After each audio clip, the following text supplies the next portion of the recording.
Namaste dear students, I am Vijay Shinde sir, and today we see one practical of 11th standard physics. We see one practical of 11th standard physics.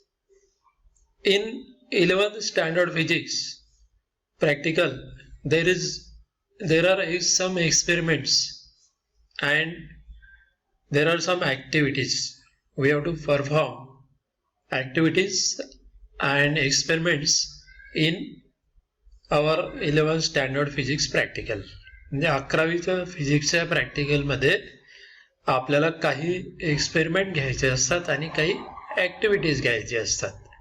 Experiment हे जास्त कालावधी त्याला लागतो, म्हणजे पूर्ण 3 तास त्याला लागतात आणि ॲक्टिव्हिटीज हे 15 मिनटं ते 30 मिनटं या दरम्यानच्या टाईममध्ये ते आपल्याला पूर्ण करायचे असतात ॲक्टिव्हिटीज.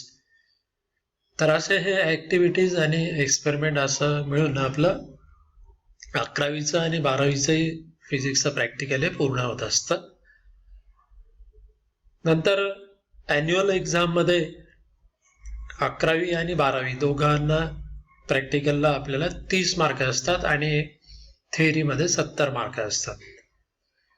ॲन्युअल एक्झाममध्ये 11वीला एक लॉंग एक्सपेरिमेंट करायचा असतो आपल्याला, पूर्ण प्रयोग. एक शॉर्ट एक्सपेरिमेंट म्हणजे ज्या एक्सपेरिमेंटचा काही भाग आपल्याला करायचा असतो आणि एक ॲक्टिव्हिटी करायची असते. असे 3 मिळून मग आपलं प्रॅक्टिकलची एक्झाम ही पूर्ण होते. त्याच्यामध्ये ओरल पण असते.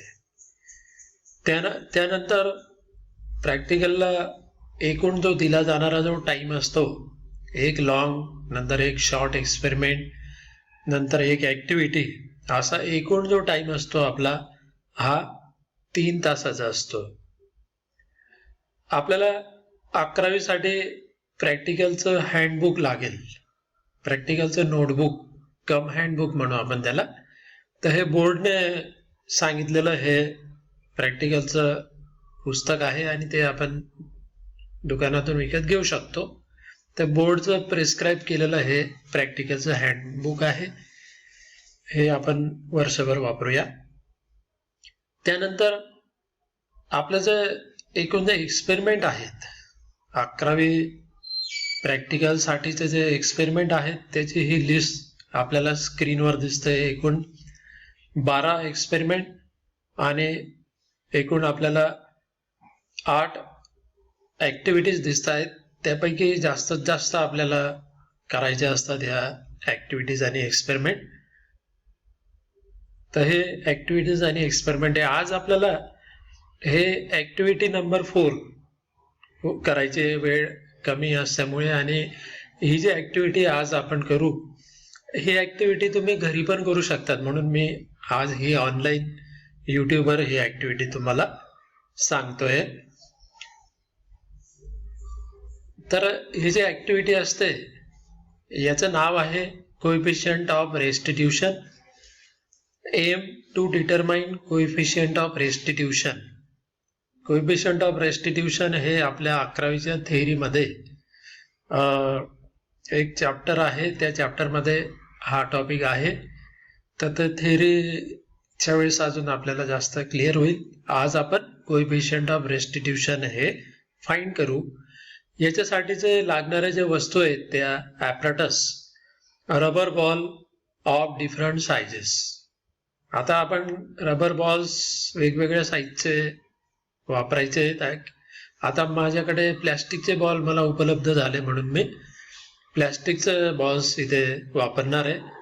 नंतर वुडन बोर्ड म्हणजे लाकडी बोर्डची पण गरज पडेल आपल्याला. लाकडी बोर्ड किंवा असं जे प्लायवूड वगैरे असतं, तर ते प्लायवूड मी इथे या प्रयोगासाठी वापरतोय. मीटर स्केल आणि रिस्टॉर्ड स्टँड हा त्याच्यासाठी फॉर्म्युला आहे. E=√H2/H1. E म्हणजे कोएफिशियंट ऑफ रेस्टिट्यूशन. नंतर आपल्याला जेव्हा एक्सपेरिमेंट तुम्ही लिहिणार, तर सध्या तरी एका कागदावर तुम्ही एक प्लेन रेगी कागद घ्यायचा, त्याच्यावर एम ॲपरेटस डायग्राम, हा जो डायग्राम आहे हा मधला डायग्राम हा, तर हा तुम्ही आपल्या नोटबुकमध्ये आपल्या पेजवर पेजवर तुम्ही ते लिहायचं असेल. सध्या एक कोरं पेज घ्यायचं रेघे, त्याच्यावर एम, ॲपरेटस आणि हा मी सांगितलेला डायग्राम आणि बाकीचे अजून जे आहे प्रोसिजर, ही प्रोसिजर आहे, ही प्रोसिजर तुम्ही त्याच्यामध्ये लिहायची. त्यानंतर ऑब्झर्वेशन्स, तर हे जे ऑब्झर्वेशन आहेत, mass of the ball m1 equal to dash dash gram, mass of the ball m2 म्हणजे दुसरा एक बॉल असेल त्याचं mass, mass of the ball m3 dash dash gram, gram मध्ये असेल ते. नंतर height of the ball initially h1 equal to 100 centimetre, म्हणजे बॉल जेवढ्या उंचीवरून आपण जमिनीवर सोडणार आहोत त्या बॉलची जी हाईट आहे ती h1 इक्वल टू 100 सेंटीमीटर आपल्याला घ्यायची असेल. त्यानंतर ऑब्झर्वेशन टेबल, ऑब्झर्वेशन टेबल मध्ये हा बॉल नंबर 1, 2 आणि 3, बॉल नंबर 1 म्हणजे ज्याचं मास m1 आहे, नंबर 2 म्हणजे ज्याचं मास m2 आहे, नंबर 3 म्हणजे ज्याचं मास m3 आहे. मग बॉल नंबर 1 साठी height of the bounce of the ball from the rigid floor surface. Rigid floor surface म्हणजे काय की जे जमीन आहे आपल्या लॅबची किंवा मी जिथे आता प्रयोग करणार आहे तिथली जी जमीन असेल, तिथलं जे फरशी जे काही असेल टाईल्स वगैरे, ते म्हणजे रिजिड फ्लोअर सरफेस. आणि त्याची जे बाउन्स झाल्यानंतर जी उंची आहे ती h2 असेल. बॉल आपण 100 मीटर वरून सोडायचा, सोडल्यानंतर बॉल पहिल्यांदा बाउन्स झाल्यानंतर जेवढे जास्तीत जास्त हाईट, बाउन्स झाल्यानंतर जेवढी जास्तीत जास्त हाईट गाठेल तर ती हाईट आपल्याला इथे नोट करायची आहे. नंतर दुसऱ्या बॉलसाठी आणि नंतर तिसऱ्या बॉलसाठी. नंतर height of the bounce of ball from the wooden board surface, म्हणजे लाकडी बोर्ड ठेवू आपण मग, म्हणजे जमिनीवर, आणि लाकडी बोर्डवर बॉल 100 सेंटीमीटर हाईट वरून सोडायचा आणि बॉल बाउन्स झाल्यावर त्याने जास्तीत जास्त किती हाईट अटेंड केलेली आहे तर ती हाईट h2 आपल्याला तिन्ही बॉलसाठी हे फाइंड करायचे आहेत. तर हे असे हा टेबल आहे, हा टेबल पण तुम्हाला त्या याच्यात लिहायचा असेल. नंतर हे कॅल्क्युलेशन आहेत, हा फॉर्म्युला आहे E equal to under root of h2 upon h1. या फॉर्म्युल्यात किमती टाकायच्या, h2 ची किंमत आणि h1 किती राहील तर 100 सेंटीमीटर सर्वांसाठी, आणि h2 आपण पहिले 3 म्हणजे या 3 बॉलसाठी रिजिड फ्लोअरसाठी म्हणजे जमिनीवर जे रीडिंग आहेत त्याच्यासाठीचे जे h2 असतील ते h2 टाकायचे सेपरेटली आणि ते कॅल्क्युलेशन ईचं करायचं. तसंच इथे असेल, हे असेल वुडन फ्लोअर सरफेस साठी. नंतर हे बॉल आहेत, हा फर्स्ट बॉल आपण घेतला ग्रीन कलरचा, कलर कोणताही असेल आपल्याला कलरशी काही घेणं देणं नाही. फक्त एक कंडिशन आहे की हे जे मटेरियल जे आहे ते सेम पाहिजे, म्हणजे हे म्हणून मी 3 प्लॅस्टिक घेतले आहेत. रबरचे बॉल जर मिळले म्हणजे उपलब्ध झाले आपल्याला तर रबरचे बॉल जर अवेलेबल असतील ते वापरले तरी चालणार आहे, फक्त मटेरियल सेम पाहिजे. तर हा फर्स्ट जो बॉल आहे ग्रीन, याचं मास मी मोजलेलं आहे हे 30 ग्रॅम आहे. नंतर सेकंड आहे याचं मास आहे 10 आणि याचं मास आहे 5. फक्त वेगवेगळे मास पाहिजे एवढी कंडिशन आहे. नंतर एका प्लेन सरफेसवर, व्हर्टिकल प्लेन सरफेसवर, भिंतीवर म्हणा किंवा एखाद्या बोर्ड असेल आपला व्हाईट बोर्ड असेल त्याच्यावर अशा आपण 100 पर्यंतचे मार्किंग करून घेतलेले आहेत, 100 सेंटीमीटर पर्यंतचे मार्किंग केलेले आहेत इथे. तर हे व्हाईट बोर्डवर आपण मार्किंग केलेले आहेत. त्यानंतर इथे आपण बॉलचं जे मास आहे m1, फर्स्ट जो ग्रीन बॉल होता त्याचं मास 30 ग्रॅम, सेकंड बॉल m2 त्याचं मास 10 ग्रॅम, थर्ड बॉल M3 त्याचं मास 5 ग्रॅम, आणि हे जे आहे height of the ball initially, तर हे H1 आहे. H1 ची किंमत आहे 100 सेंटीमीटर. नंतर पुढे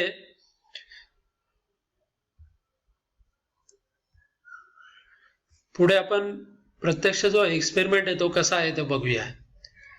या एक्सपेरिमेंट मध्ये आपण काहीतरी हाईट वरून म्हणजे 100 सेंटीमीटर वरून हा ग्रीन बॉल आता सोडला.